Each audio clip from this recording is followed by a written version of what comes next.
kita punya jadwal apa namanya deret ya, deret series. Tapi akan saya tambahkan dengan satu hal lagi karena erat kaitannya, yakni barisan ya, barisan dan deret ya.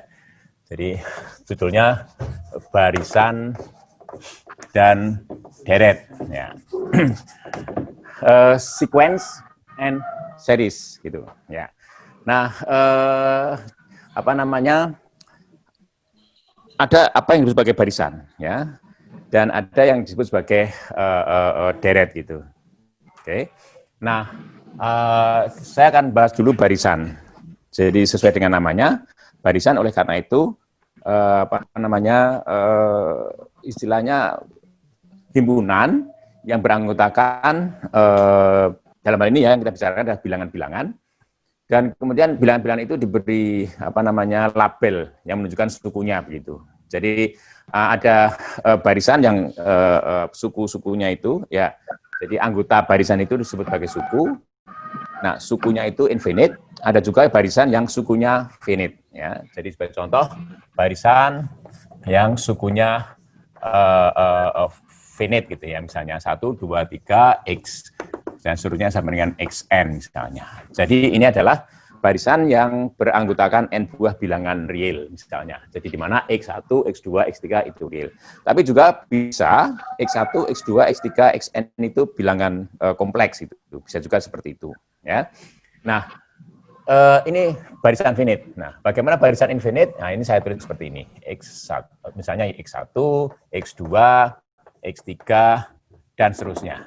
Jadi barisan infinite, artinya anggotanya itu infinite, ya sukunya itu infinite gitu. Jadi ini kita sebut sebagai suku pertama, suku kedua, suku ketiga, suku keempat dan seterusnya. Itu namanya barisan.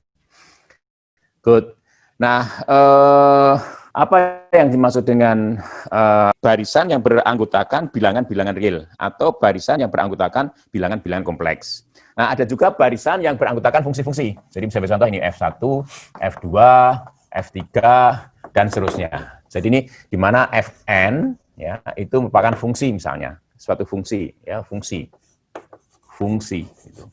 Jadi orang menyebutnya sebagai barisan fungsi-fungsi begitu. Ya.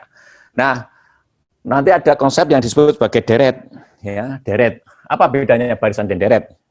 Ya, orang bisa dari barisan apa namanya membentuk deret atau sebaliknya dari deret bisa diekstrak barisan ya.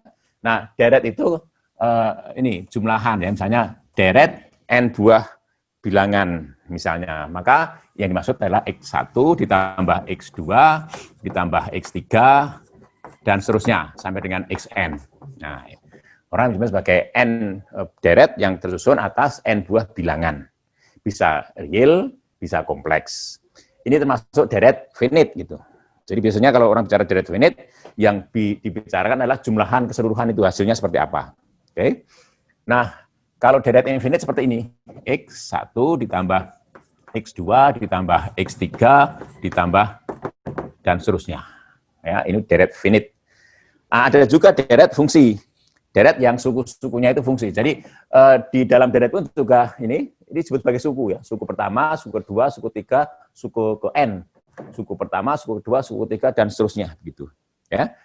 Nah, biasanya kemudian ini ditulis seperti ini ya. Jadi ada xn kecil ya, lalu dan seterusnya. Ini juga begitu.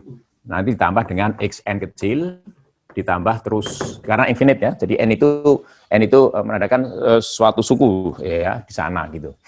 Nah, ini F1 ditambah F2 ditambah F3 ditambah misalnya ya sampai dengan Fn. Itu kalau deretnya finite. Ada juga tentu saja deret yang infinite. F1 ditambah F2 ditambah F3 ditambah dan seterusnya. Ya, ada Fn kecil ditambah terus. Nah, itu deret yang apa namanya bersukukan fungsi-fungsi. Kalau di sini tadi bisa juga disebut barisan yang bersukukan fungsi-fungsi. Barisan yang bersukukan bilangan-bilangan, ya. Barisan yang bersukukan bilangan-bilangan. Barisan finite, barisan infinite, ya, ini barisan infinite, ya. Itu kira-kira kalau ditanya apa itu yang disebut sebagai apa barisan dan deret gitu. Nah, isu yang muncul ketika kita bicara barisan, ya itu adalah apakah terutama barisan yang infinite. Kalau barisan finite tidak ada persoalan apa-apa, tapi kalau barisan infinite adalah konvergensi barisan itu. Jadi apakah untuk n menuju infinite, ya limit n menuju infinite itu xn itu sama dengan suatu bilangan atau tidak dapat sama sekali, ya. Jadi keberadaan limit untuk n menuju infinite, ya. Itu kalau barisan infinite gitu. Nah, kalau barisan finite, ya itu biasanya tidak dibicarakan karena tidak ada persoalan masalah ketika karena n hanya finite, maka kita tahu tidak ada persoalan di sana. Demikian juga fungsi, deret fungsi yang infinite. Ya, kalau barisan fungsi yang infinite itu juga ada isu yang perlu dibicarakan adalah bagaimana limit n menuju infinite.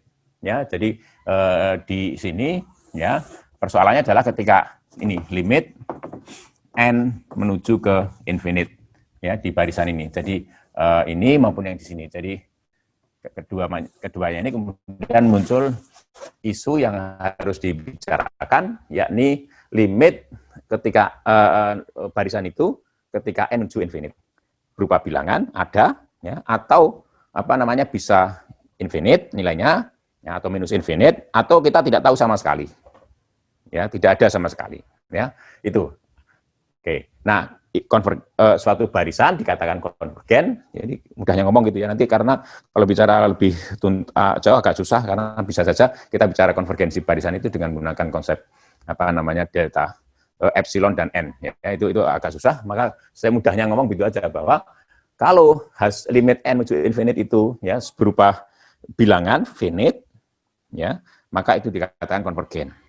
Nah, kalau nilai limit n menuju infinite itu adalah nilainya infinite atau minus infinite atau tidak ada sama sekali, tidak diketahui sama sekali, maka dikatakan bahwa barisan itu divergen, gitu. Oke. Nah, contoh mungkin ya, contoh ya sederhana, misalnya di sini ya, contohnya di sini, di bawah ini saja ya, atau di sini. Ya, contoh barisan ya, misalnya 1 plus 1, satu ya, atau 1 ya, atau saya tulis 2 ya, kemudian enggak bisa ya, 1,6 ya, 24 gitu ya, 1/24 dan seterusnya begitu. Ini kalau secara umum n faktorial. Ya, n faktorial. Di mana n itu mulai dari 0, 1, 2, 3 dan seterusnya. Nah, dalam hal ini xn itu sama dengan n faktorial gitu. Ya. Nah, kita ambil limit ya n menuju infinite ya, n faktorial ya, maka ini akan sama dengan 0 itu. Ya, karena sama dengan 0, maka dikatakan adalah bahwa barisan ini konvergen. Ya, barisan itu konvergen. Jadi 0 faktorial itu 1 ya. Jadi 0 faktorial itu 1, 1 faktorial itu 1, 2 faktorial itu 2, 3 faktorial itu 6, 1 kali 2 kali 3 berapa? 3 faktorial itu 4 faktorial itu adalah 24. 1 kali 2 kali 3 kali 4 ya, dan seterusnya. Oke. Nah, ini contohnya. Contoh barisan yang konvergen gitu ya. Nah, tentu saja kalau barisannya ini misalnya 1, 2 ya, kemudian 1, 4, kemudian berapa? 9 gitu ya. 16, 25 dan seterusnya. Ini n kuadrat. Ini jelas ya, diambil limit ya, dari sini lihat bahwa limit ya n kuadrat di mana n menuju infinite itu jelas sama dengan infinite. Jadi ini divergen. Bagaimana dengan barisan yang limitnya itu tidak diketahui atau tidak ada gitu. Jadi sebagai contoh ini barisan min 1, 1, min 1, 1, min 1, dan seterusnya. Di infinite berapa? Orang bingung antara 1 atau min 1. Nah, di sini ini juga divergen. Kenapa? Karena limitnya tidak ada. Nah, ini contoh ya, barisan ya, contoh barisan. Nah, lalu kita bicara deret gitu ya. Jadi biasanya kalau terkait dengan barisan tidak ada persoalan ya, kecuali mungkin apa namanya kalau apa agak sulit ya kalau misalnya kita bicara. Jadi hanya tinggal mengambil limit tadi ini ya. Jadi ini persoalannya di sana. Jadi saya rasa kita tidak perlu khawatir dengan itu. Nah, sekarang kita bicara deret dulu. Nah, untuk deret yang sifatnya finite ya, itu juga saya rasa tidak menjadi persoalan, tapi biasanya kemudian kita harus bicara tentang jumlah ya, jumlah dari ini semua. Jadi ini sama dengan berapa gitu. Ini sama dengan berapa. Nah, mungkin dulu waktu di SMP atau SMA saya lupa, itu orang diajak untuk apa namanya bicara apa, dikenalkan dua macam deret ya, n buah bilangan gitu ya, ada deret n buah bilangan. Ya, ini yang pertama orang menyebutnya sebagai deret aritmatik ya, deret aritmatik. Ya, masih ingat ya, deret aritmatik. Apa itu deret aritmatik? Ya, kelihatan ya, deret aritmatik. Kurang tebal. Ya, ini saya hapus basah. Oh, basah soalnya. Ya, deret aritmatik. Yang pertama ya, deret aritmatik. Ya, mungkin Anda pernah diceritai ya oleh guru ya Anda.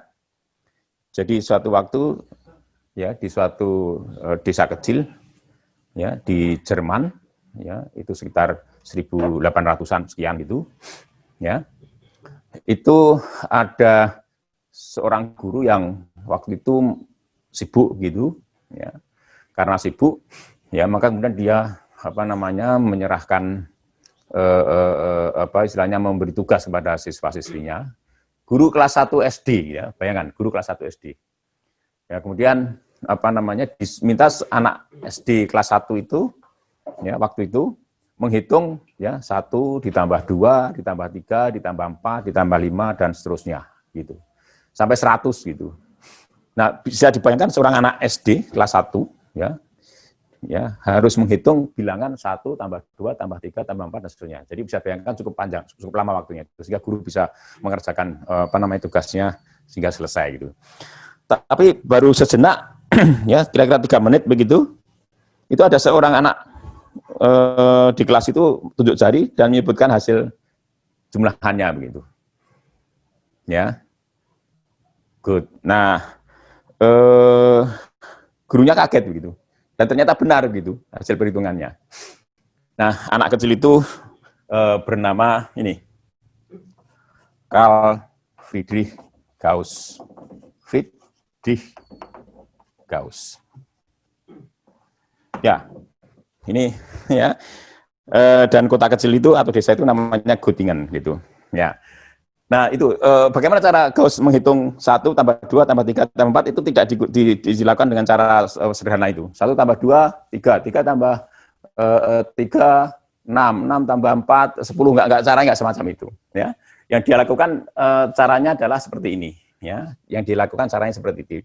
Jadi 1, dia nulis 1 tambah 2, ya, tambah 3, ya, ditambah 4, dan seterusnya gitu ya. Lalu sampai 100 begitu, atau 99 ditambah 100.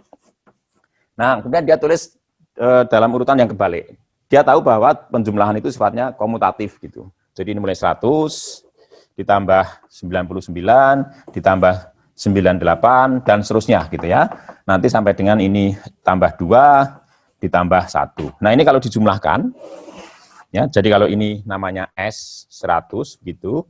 Ya, ini S100 begitu dijumlahkan ya, ini hasilnya adalah 2 kali S100 gitu. Nah, kalau dijumlahkan ini 1 tambah 100 berapa? 101 ditambah dengan 2 ditambah 99 101 juga ditambah 3 tambah 98 101 ditambah terus ya, 99 tambah 2 berapa? 101 ditambah 100 tambah 1, 101 gitu. Ya. Itu 2 kali S100. Dan ini hasilnya berapa? 101 dikalikan 100, tinggal nambahin 02. Lalu dibagi dengan 2, gitu. Ya, jadi hasilnya adalah bahwa S100 itu adalah berapa itu? 101 00 dibagi dengan 2. Ya, berapa? 5.000 berapa? 5.050. Nah, begitu yang dilakukan oleh Carl Friedrich Gauss.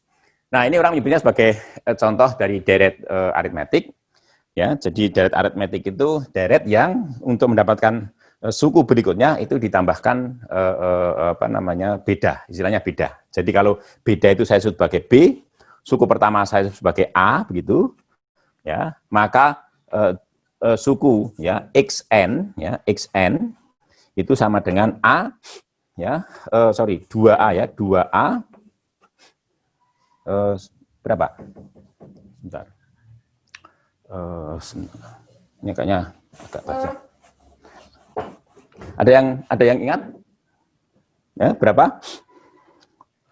A ditambah dengan, jadi suku pertama itu A, suku kedua apa? Suku kedua adalah A plus B. Ya. Nah, jadi ini adalah N minus 1 ya. N minus 1 dikalikan B. Ya, ini suku ke N-nya. Ya. Nah, kalau kemudian kita bisa lalu pertanyaan sekarang, bagaimana dengan SN besar? Yakni itu X1 ditambah dengan X2 ditambah terus sampai dengan XN besar. Nah, ini bisa dihitung ya. Saya rasa Anda sekalian sudah pernah melihat ini. Ya, kita coba ikuti. Jadi ini apa namanya? XN A misalnya. Cara apa yang dilakukan oleh Gauss tadi? Jadi A ditambah dengan apa? A ya. 2A ya. Jadi 2A plus B, maaf, A plus B. Ini suku kedua ya. Terus ya, nanti sampai dengan suku ke tadi. Jadi A ya ditambah dengan N minus 2B. Ya, ini suku N minus 1 ditambah dengan A ya ditambah dengan N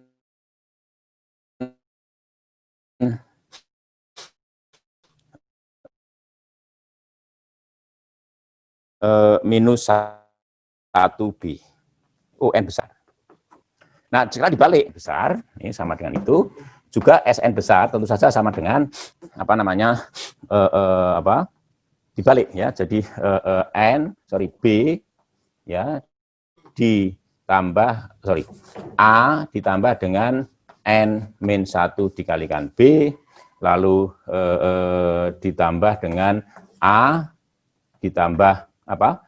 N minus 2 dikalikan B ya. Terus ya, ini ditambah A plus B, lalu ini ditambah dengan A. Nah, ini kalau dijumlahkan hasilnya akan sama. A ditambah ini sama dengan 2A ya dikalikan dengan N min 1 dikalikan B. Ya. Oke, ini juga begitu. A plus B ditambahkan ini mestinya juga hasilnya sama. Jadi 2A ya 2A ditambah ya. Kemudian 2A ditambah dengan N min 1 dikalikan dengan B. Ya, ditambah terus, ya ini juga begitu, ditambah 2A ditambah dengan N min 1 dikalikan B, ditambah dengan 2A ditambah N min 1 dikalikan B. Nah, ini kalau dijumlahkan semua, ya ini 2SN gitu. Oke. Nah, kalau dijumlahkan semua, ya kelihatan ya. Oke. Nah, ini akan sama dengan ini, apa namanya, N besar dikalikan ini, 2A ditambah dengan N, ini pakai kurung siku, ya, min 1 dikalikan dengan B, begitu. Ya, jadi kesimpulannya apa? Kesimpulannya adalah SN itu sama dengan N besar per 2, ya, dikalikan dengan 2A ditambah dengan N min 1 dikalikan B. Nah, itu. Jadi itu jumlahan apa namanya deret aritmetik ya. N per 2 dikalikan dengan 2A plus N min 1 kalikan B. Good. Ya.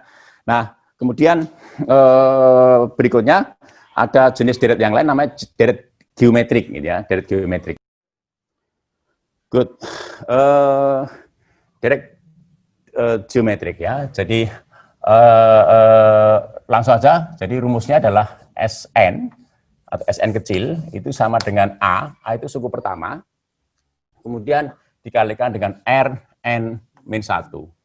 R itu adalah pengali ya. Jadi kalau dihitung ya ini tentu saja A kalau ketika N-nya sama dengan 1, R itu rasio ya, rasio. Jadi ini menentukan. Jadi ada dua parameter di dalam deret geometrik, yakni suku pertama A dan apa namanya rasio ya, atau rasio ya istilahnya ya, R. Ini sebetulnya seperti itu ya. Jadi ini kalau dituliskan sebagai deret ya apa namanya A ya, kemudian ini suku ya, ini suku ke N, maaf ya, suku ke N seperti itu ya. Kalau ditulis apa namanya deret ke N ya, misalnya jumlahan N buah ya, ini maka dituliskan suku pertama A karena N min 1 0 ya, jadi R pangkat itu ditambah dengan A dikalikan dengan R ditambah dengan A dikalikan R kuadrat gitu, terus sampai dengan apa namanya A dikalikan dengan R pangkat N min 1. Nah, itu apa namanya Sn ya, jumlahan N buah suku deret geometrik gitu. Nah, kemudian cara menghitungnya mirip dengan apa yang dilakukan oleh Gauss tadi, hanya kemudian bedanya sekarang ini saya kalikan dengan R gitu ya. Lalu ini Sn juga, kemudian dibalik gitu. Dibalik ya. Jadi ini hasilnya adalah A dikalikan dengan R pangkat N. Oke. Kemudian ditambah dengan apa namanya jadi suku setelahnya ya, A dikalikan R pangkat N min 1 di situ ya. Kemudian ditambah terus ya, terakhir di sini misalnya adalah A kalikan R ya. Nah, kalau ini dijumlahkan ya, kalau dijumlahkan atau dikurangkan ya, kalau ini dikurangkan sebentar. Yang bawah dikurangkan dengan jadi ini dikurangkan begitu.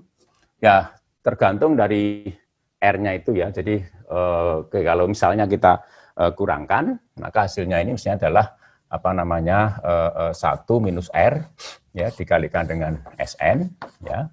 Kemudian jumlahnya berapa? Jadi kalau dijumlahkan dengan ini berapa? Ya. A dikalikan apa? 1 minus R pangkat N gitu ya. A dikalikan 1 minus R pangkat N ya.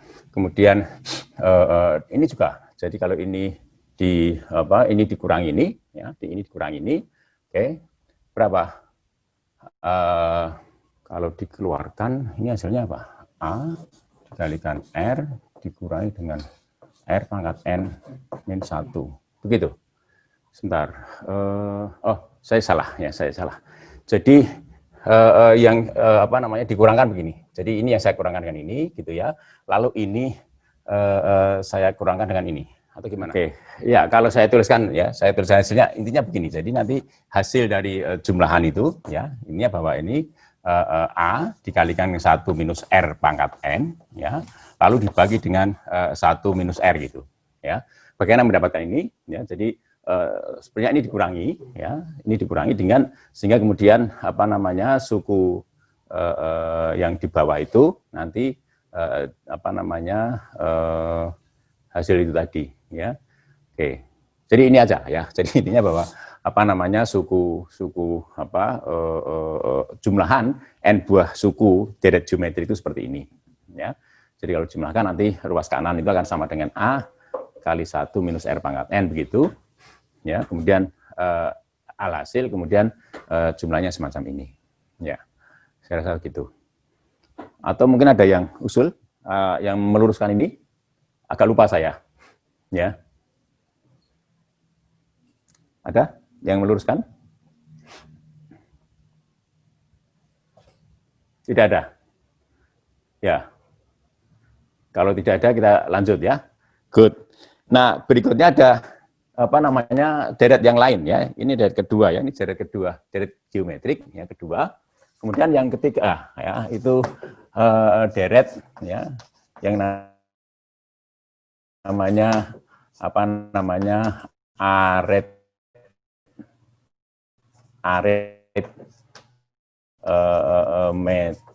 geometrik. Ya, ini deret yang ketiga. Jadi aritmetiko geometrik ya. Nah, ini rumusnya jadi untuk Sn ya itu sama dengan apa namanya jadi jumlahan ya sigma n dari 1 sampai dengan n besar ya. Itu sama dengan A gitu ya. Apa namanya apa ya, sebentar saya ingat-ingat A plus ND per R pangkat N ya. Ini A ditambah dengan ND ya, kemudian dikalikan R pangkat N kecil min 1 gitu. Jadi mirip dengan deret apa namanya aritmetiko ya deret geometrik itu tadi ya. Jadi ada apa R pangkat N. Oh ini hanya R pangkat N ya, tidak maaf salah. Nah, ini jumlahannya. Jadi artinya kalau kita urutkan misalnya sama dengan A, ya untuk N sama dengan N-nya sama mulai dari 0, mulai dari 1 ya, N-nya mulai dari 1.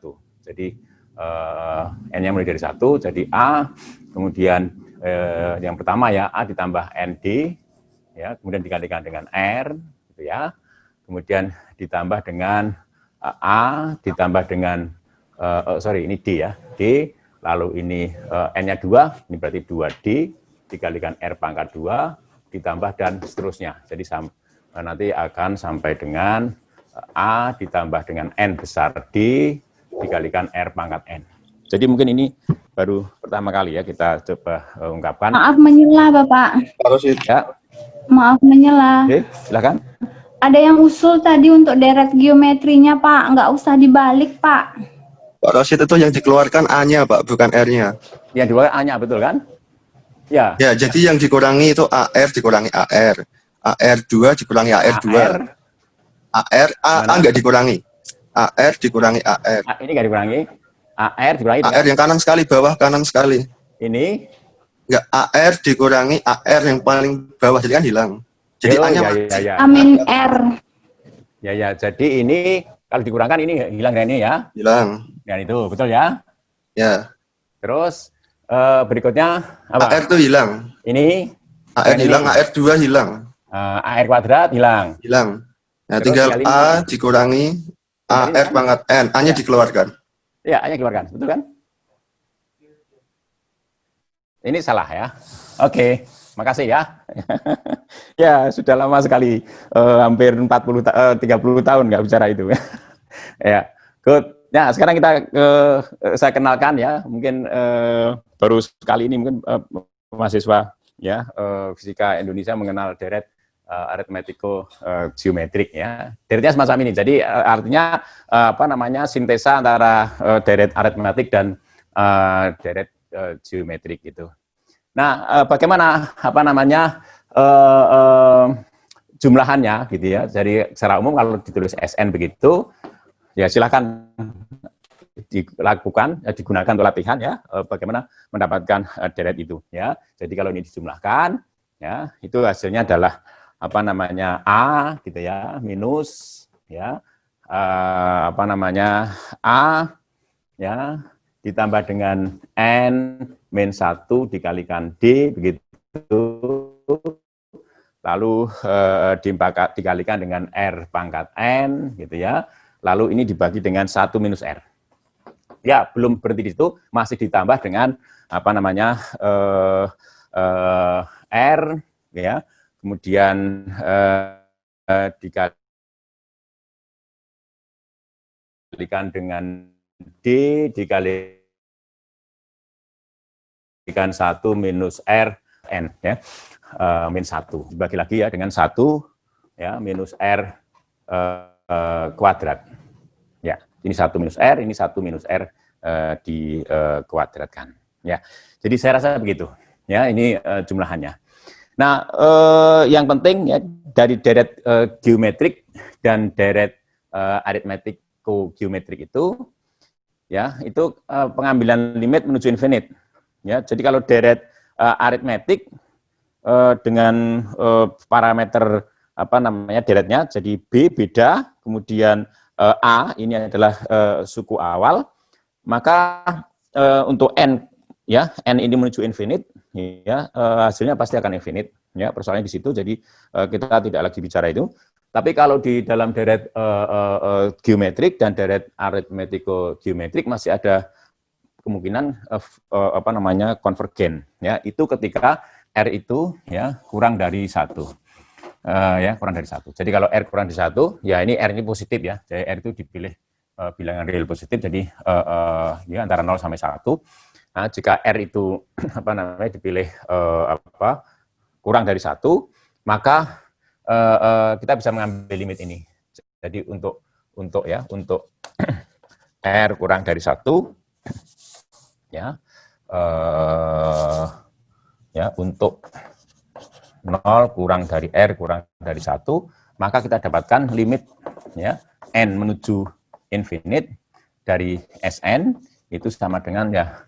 Jadi kalau R ini kurang dari 1 dipangkatkan n, sementara n itu menuju infinite, maka ini 0. Jadi hasilnya adalah A dibagi dengan 1 minus R. Itu khusus untuk apa namanya R kurang dari 1. Nah, sama di sini juga kasus untuk ini deret aritmetiko geometrik itu. Jadi untuk ya untuk 0 kurang dari 1 kurang dari R kurang dari 1, maka limit apa namanya Sn menuju infinite ya dari Sn itu akan sama dengan, bisa dicek di sini ya. Jadi kalau R itu kurang dari 1 kemudian dipangkatkan n menuju infinite, maka ini 0 ya. Suku ini 0 ya. Tinggal A ya, tinggal A. Jadi A dibagi dengan 1 minus R. Bagian ini juga sama, jadi ini menuju 0, jadi tinggal ditambah dengan R dikalikan D per 1 minus R pangkat 2. Ya, jadi ini apa namanya limitnya gitu. Ya, jadi kalau deret itu deret aritmetik, ya, kita bisa buktikan dengan mudah ya tentu saja karena rumusnya semacam ini ya, rumus semacam ini. Kalau n itu menuju infinite ya, beda itu berapapun nilainya ya, maka kalau tidak menuju infinite, menuju minus infinite misalnya. Misalnya bedanya itu minus ya, misalnya begitu. Maka deret ini menuju minus infinite. Jadi untuk deret aritmetik maka limitnya infinite ya, tidak konvergen atau divergen. Tapi kalau deretnya itu aritmetik ya atau aritmetiko geometrik, maka bisa didapatkan limit ya.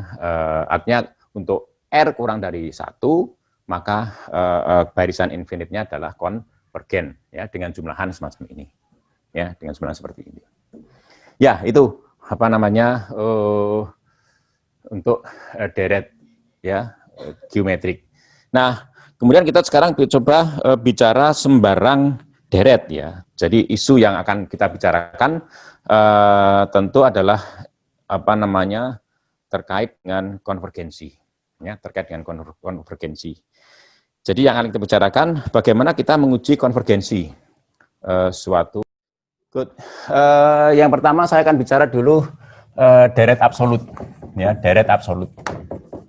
Absolut. Nah, setiap deret akan memiliki apa yang disebut sebagai deret absolut ya, baik itu deret bilangan real maupun deret bilangan kompleks ya. Nah, misalnya saya punya deret Sn, misalnya S infinite ya, jadi misalnya sama dengan X3 dan seterusnya, n dari 1 sampai dengan infinite dari Xn misalnya ya. Nah, yang dimaksud dengan deret nilai mutlak atau deret absolut adalah ya, saya tulis di sini misalnya T ya, itu saya tulis sebagai ini nih. Jadi U ditambah dengan X2 ya, ditambah X3 ditambah terus alur itu sebagai sigma n dari 1 sampai dengan infinite xn.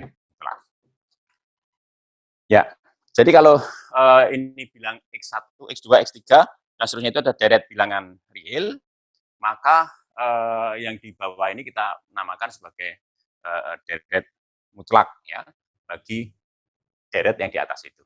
Jadi ini T ini adalah deret mutlak bagi S.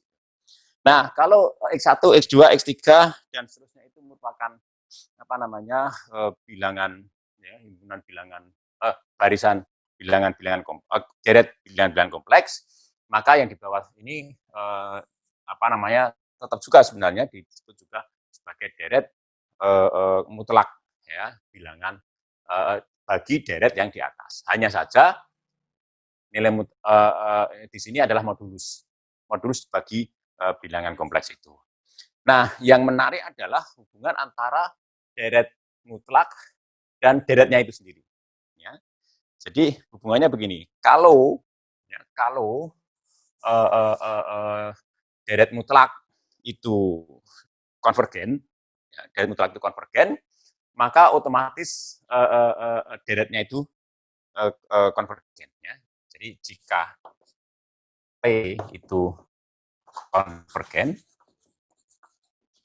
ya, maka S itu konvergen.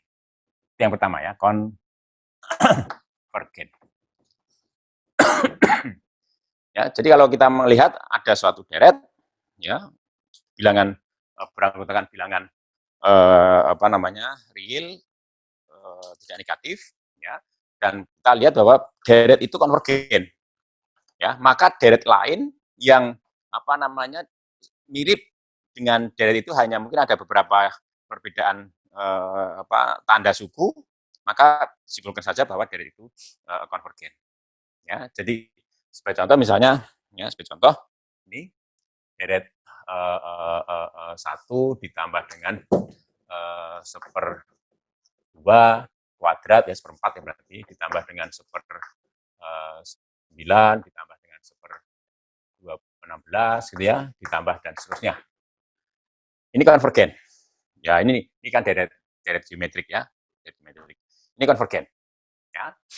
Nah kemudian kalau saya mempunyai deret 1 dikurangi dengan 1/4, ya, ditambah dengan 1/9, dikurangi dengan 1/16, misalnya ditambah dan seterusnya. Ya, oke.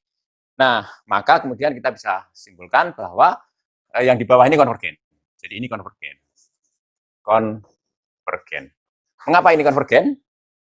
Karena deret mutlaknya, jadi di atas itu boleh dikatakan sebagai deret mutlak bagi ini. Kenapa? Karena masing-masing ini merupakan nilai mutlak bagi yang suku-suku yang ada di bawah. Ya, nilai mutlak 1 ya 1, nilai mutlak min 1/4 adalah 1/4, nilai mutlak 1/9, 9 dan seterusnya. Oke, jelas ya. Jadi kalau di atas itu konvergen maka otomatis yang di bawah konvergen. Oke. Nah, bagaimana kalau deret mutlaknya itu ya, jika T itu divergen, ya, maka bagaimana dengan S? Gitu. Ya, bagaimana dengan S? Nah, kita tidak bisa mengambil kesimpulan bahwa S itu divergen. Bisa terjadi bahwa meskipun deret mutlaknya itu apa namanya divergen, ya, deret mutlaknya divergen, tapi deret mutlak S itu deret S itu yang merupakan yang memiliki T sebagai deret mutlak itu bisa saja masih ada kemungkinan konvergen. Nah, kalau S itu konvergen, maka orang mengatakan bahwa deret S itu konvergen, deret ini ya, itu disebut deret kondisional. Ya, deret kondisional gitu ya. Jadi kalau T itu divergen, maka S itu belum tidak bisa disebutkan bahwa S itu divergen. Masih ada kemungkinan bahwa S itu konvergen. Oke, itu tentang apa namanya menguji ya deret itu dengan menggunakan melihat deret apa namanya absolutnya gitu. Nah, kemudian bagaimana deret untuk bilangan kompleks? Itu nanti kita bicarakan terakhir saja. Ya, nah yang paling awal sebenarnya untuk menguji deret itu dengan istilahnya tes atau uji awal, gitu. Tes atau uji awal. Ya. tes atau uji awal. Apa tes atau uji awal ya? Ini uji awal.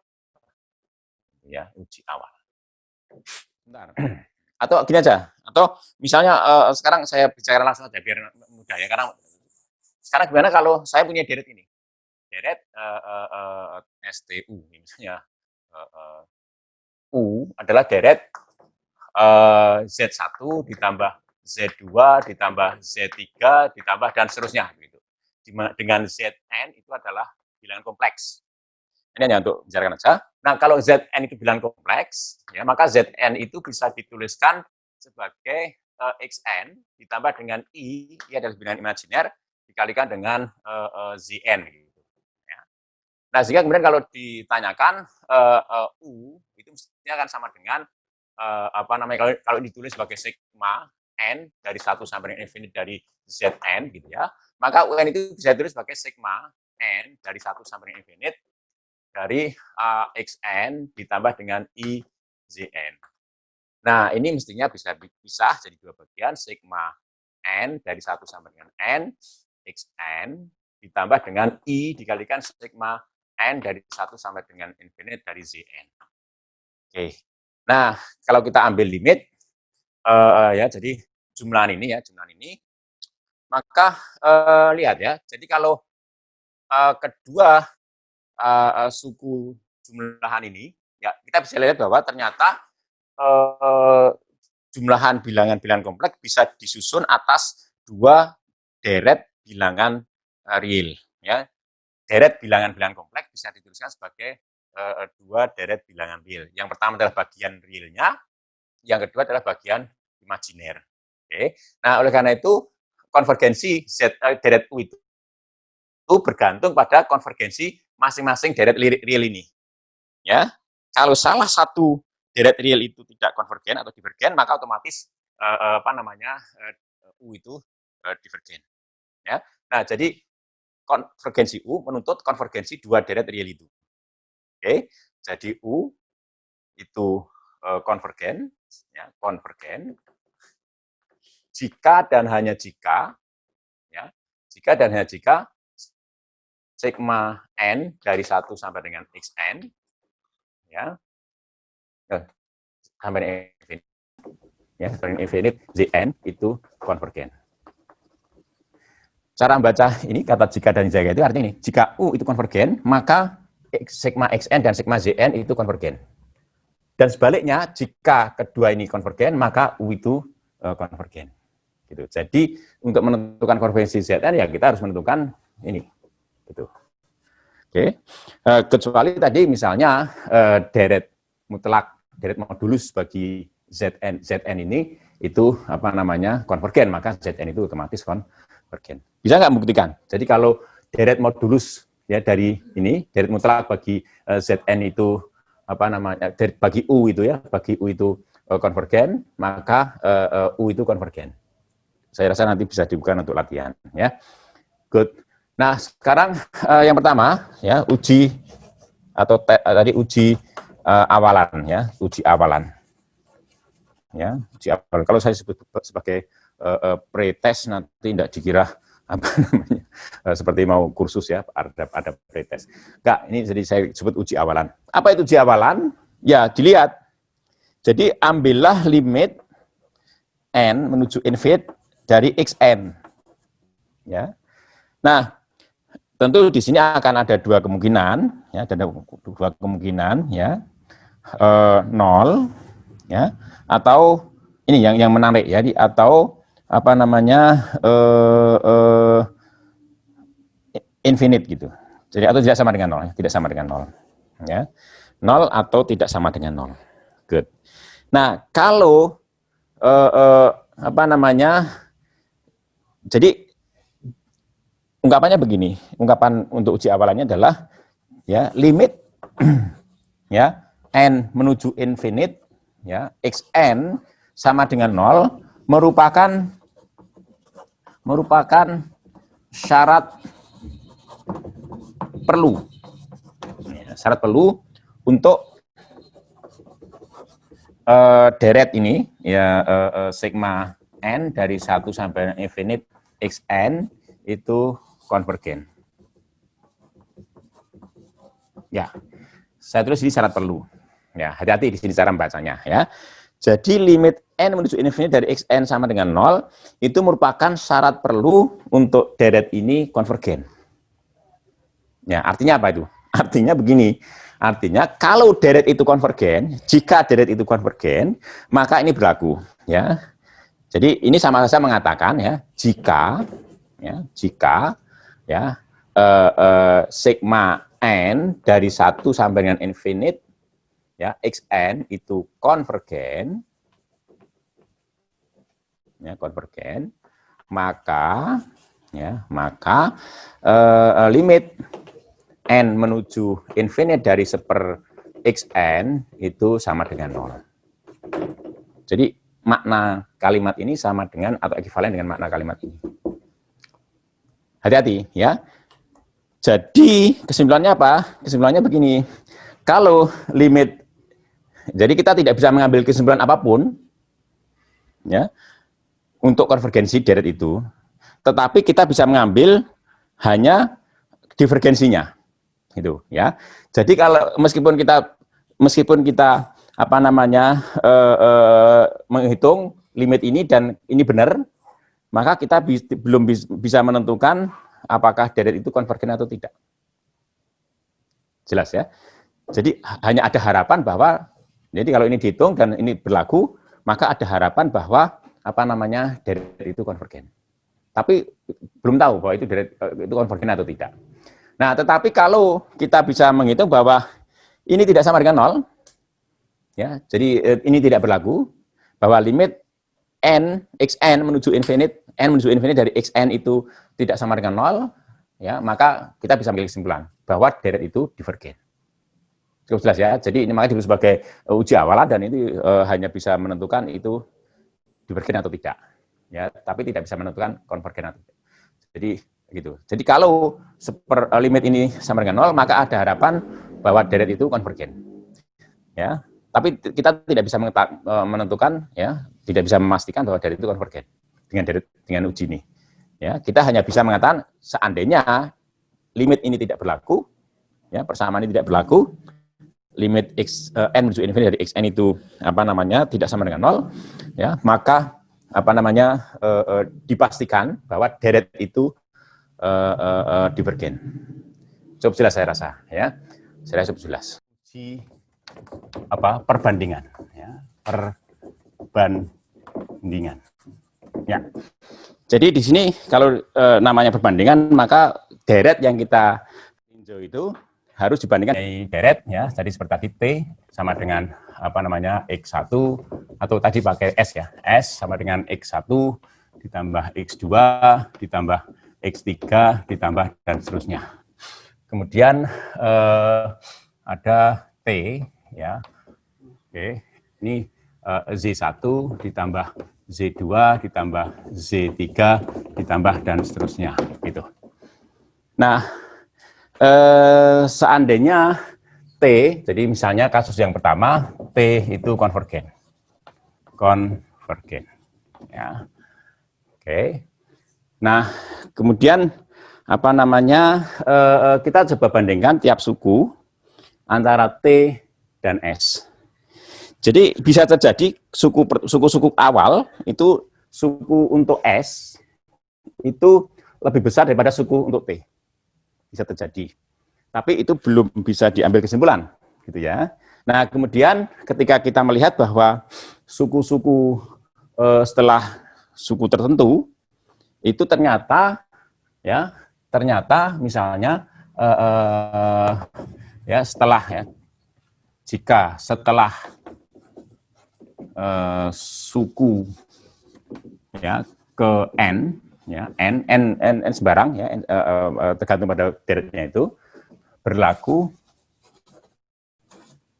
ya, xn, ya, xn itu lebih besar atau kurang dari zn, ya. Jadi T konvergen dan kemudian kita cek, ya, maka ternyata, ya, jika setelah suku ke n itu berlaku ini bahwa suku xn itu kurang dari zn, ya, atau sama dengannya kurang dari atau sama dengan zn, ya, maka untuk setiap n lebih besar dari n besar, ya, untuk n lebih besar dari n besar, maka disimpulkan bahwa S itu konvergen.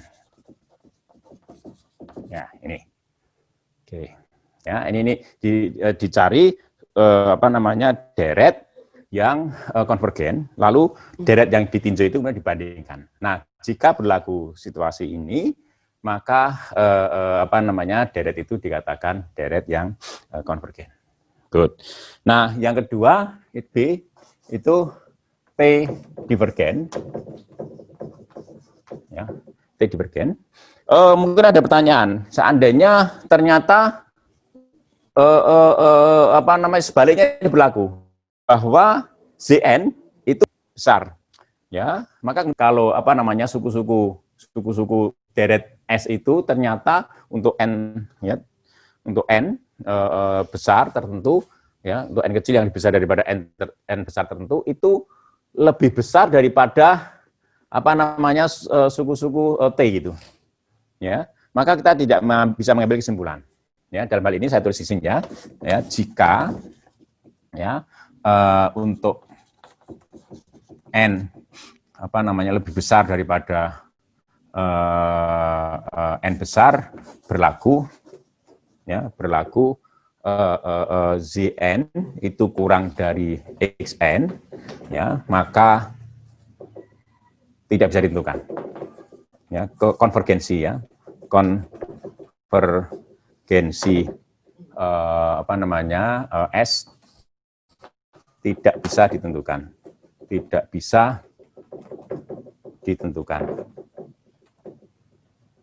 Ya, jadi divergen juga belum tentu, konvergen juga belum tentu di situ.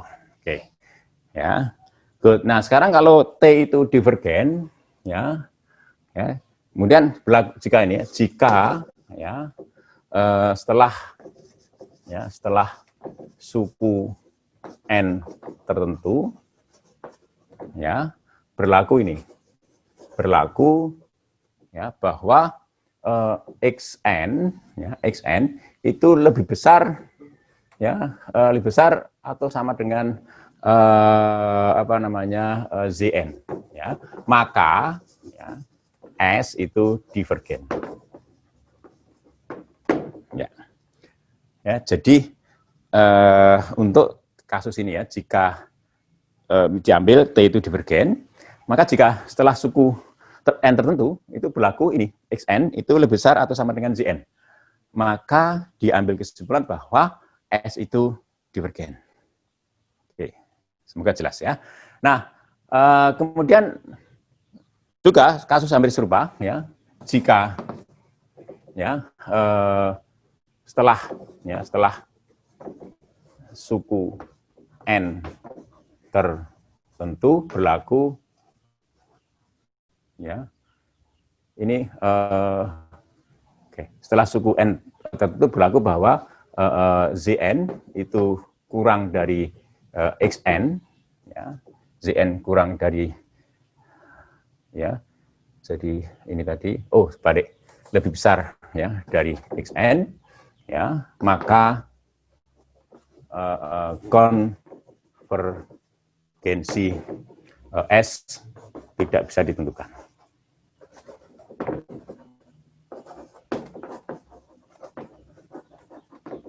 Ya, gitu, ya. Jadi itu kalau T itu divergen. Ya. Jadi kita tahu bahwa deret ini, misalnya S, misalnya S itu sama dengan ini, sigma n dari 1 sampai dengan infinite dari 1/n faktorial plus 1 atau n plus 1 faktorial, n plus 1 faktorial, ya, gitu. Oke, jadi ini mestinya nilainya 1/2 faktorial, ya, biar indah, ya.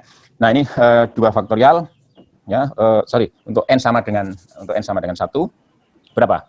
Jadi ini sama dengan 2, ya. Untuk n sama dengan 2 ini sama dengan 1/3, ya. Ditambah dengan untuk n sama dengan 3, ini ada 7 plus dan seterusnya gitu. Nah, pertanyaan apakah ini konvergen atau tidak? Ya. Nah, kita kenal, kita punya deret T, ya, misalnya n sigma n dari 1 sampai infinite n faktorial, ya. Ini sama dengan mungkin n-nya dari 0 aja, n-nya dari 0 ya, n-nya dari 0. Jadi ini mestinya sama dengan ini juga setengah ya, setengah ditambah terusnya. Ini 1 ditambah dengan 1 ditambah dengan 1, ya, ditambah dengan 2, ya, ditambah dengan 1/6, ditambah dengan berapa? 6 kali 4, 24 ya, 24. Terus gitu. Ya. Oke.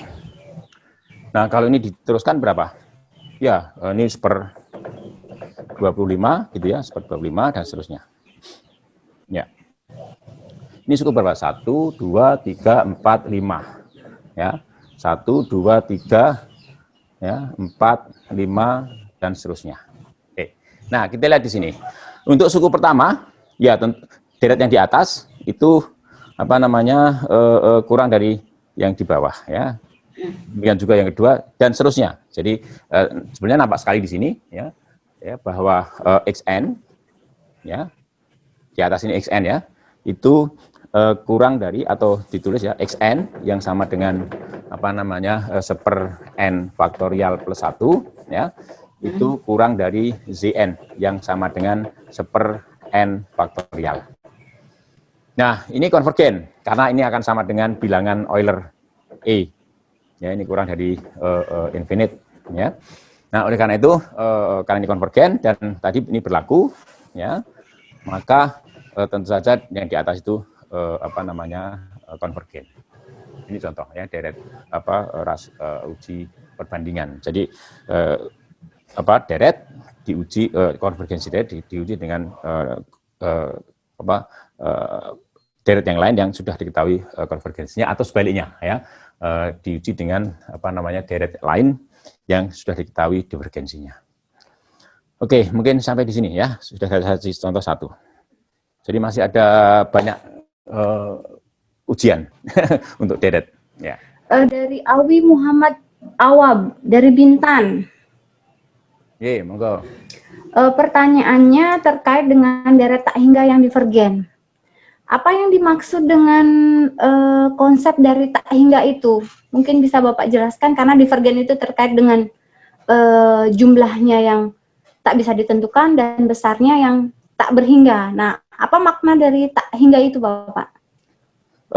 Ya, dulu kalau di zaman SMA mungkin ya, Bapak guru matematika mengatakan tak berhingga itu adalah bilangan real yang lebih besar daripada bilangan real manapun, ya. Itu sesuatu yang keliru, ya. Jadi tak berhingga itu atau minus tak berhingga itu bukan bilangan real. Ya, tak berhingga itu adalah batas atas bilangan real. Ya, kemudian minus tak berhingga itu adalah batas bawah bilangan real. Jadi batas bawah himpunan bilangan real. Itu adalah minus tak berhingga. Ya, jadi tak berhingga itu bukan bilangan gitu ya, bukan bilangan. Ya, jadi kalau batas atas ya, batas atas. Jadi kalau disebutkan sembarang bilangan real, maka tak berhingga itu lebih besar daripada bilangan real yang disebutkan itu. Setiap orang menyebutkan suatu bilangan real, maka tak berhingga itu selalu lebih besar daripada bilangan real yang disebutkan.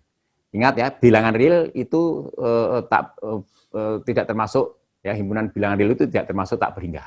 Makanya kalau orang menuliskan, ya, apa namanya himpunan bilangan real, ya, dengan batas-batas, ya, itu ditulis seperti ini, ya, minus infinite, koma infinite, karena infinite itu, ya, infinite dan minus infinite itu bukan anggota himpunan bilangan real, ya.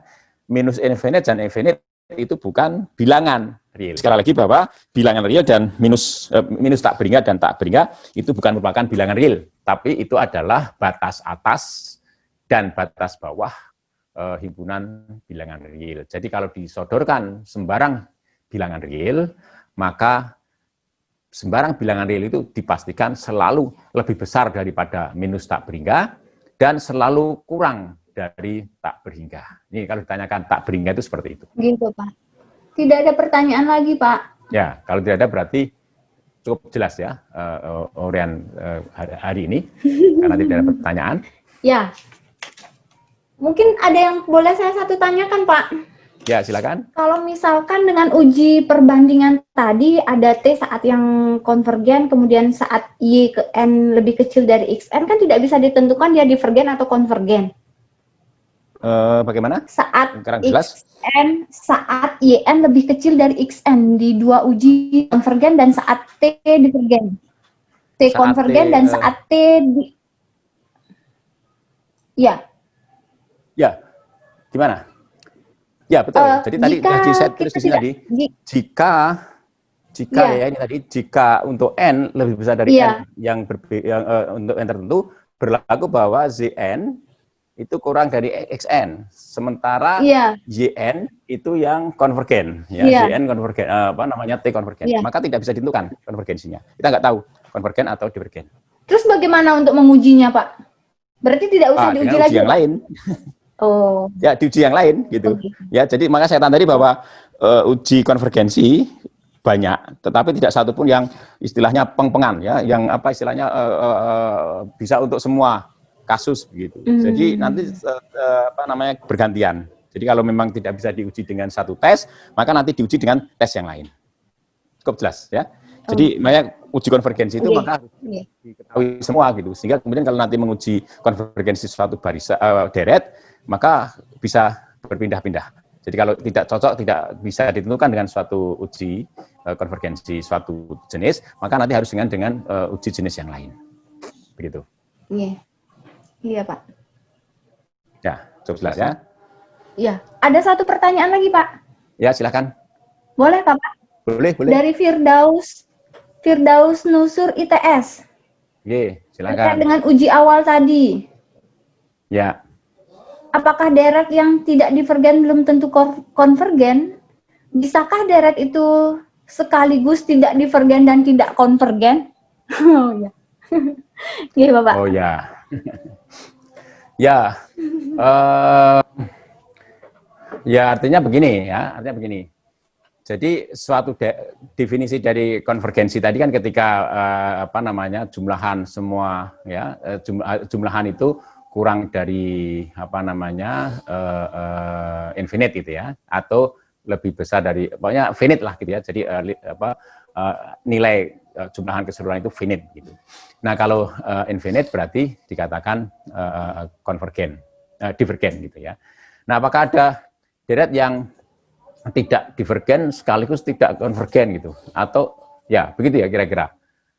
Ya tentu tidak ada gitu ya. Jadi jumlahan itu semua bisa ditentukan finite atau infinite. Hanya persoalannya apakah kita bisa menentukan atau tidak gitu ya. Jadi kalau kita melihat jumlahan itu hanya ada dua kemungkinan, finite atau infinite ya. Tetapi kita tidak bisa menentukan ya mungkin sebentar. Jadi finite atau infinite ya, bisa terjadi seperti ini ya, bisa terjadi ya, tidak harus infinite, tetapi deret itu dikatakan divergen. Itu adalah deret yang sifatnya alternating gitu. Jadi misalnya deret min 1 plus 1 min 1 plus 1 min 1 plus 1 dan seterusnya Iya. Nah, itu kita nggak tahu 0 atau apa namanya 2 begitu. Ya, jadi kalau 1 min 1 ya kita nggak tahu berapa gitu.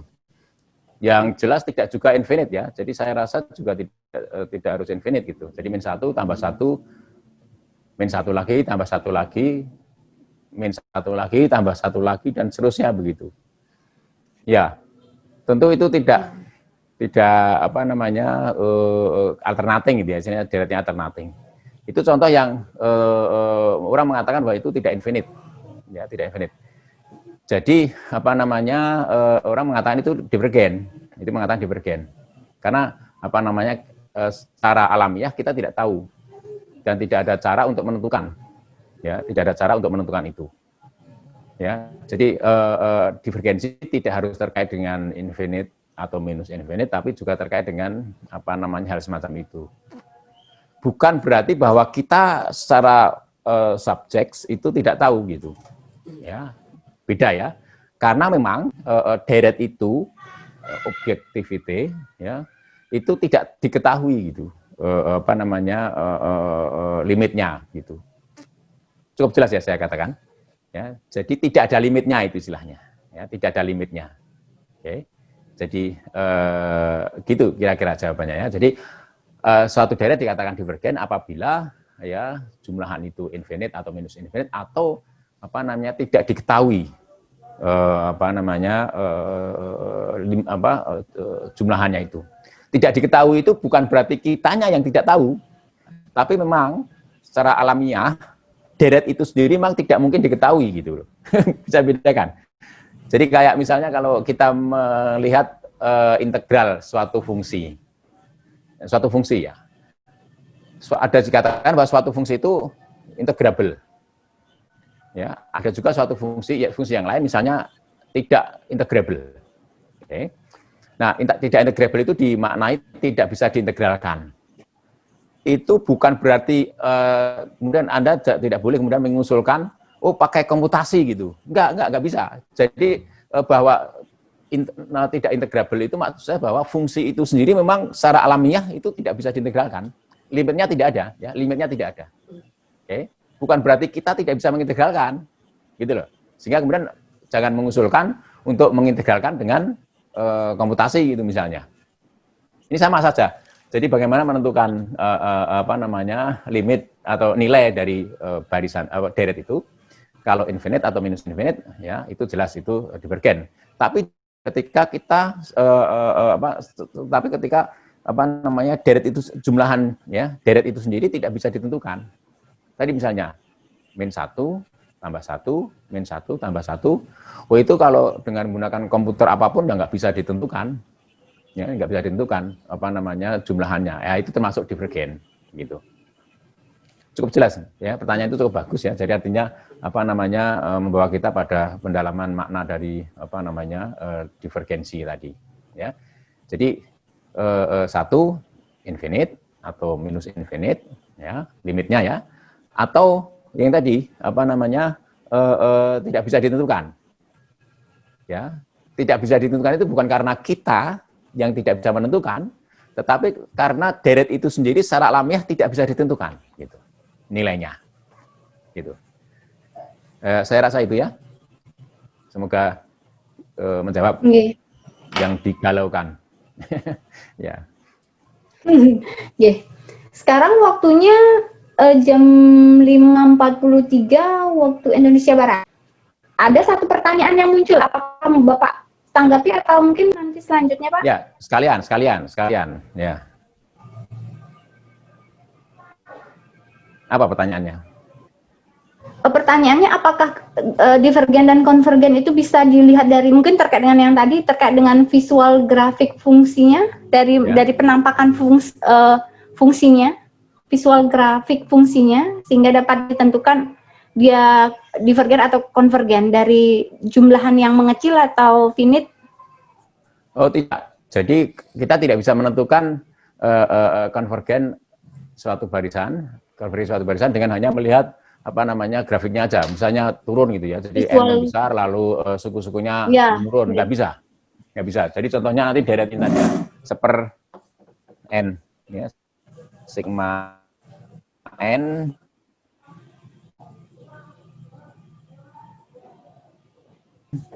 dari 1 sampai infinite dari 1 per N. Ini apa namanya, menuju infinite ya, menuju infinite. Jadi ini divergen, ini apa namanya, divergen. Jadi nggak bisa dilihat dari situ, ya. Maka harus sabar dengan berbagai macam uji tadi, ya, itu kira-kira. Terima kasih atas perhatiannya. Terima kasih atas paparannya, masukan informasi yang sangat berguna, karena biasanya deret barisan dan deret mungkin agak terlupakan, sudah lama tidak pernah disentuh kembali. Mudah-mudahan ada manfaatnya dengan pertemuan ini. Saya tutup sesi ini dengan ucapan selamat malam dan terima kasih. Selamat malam.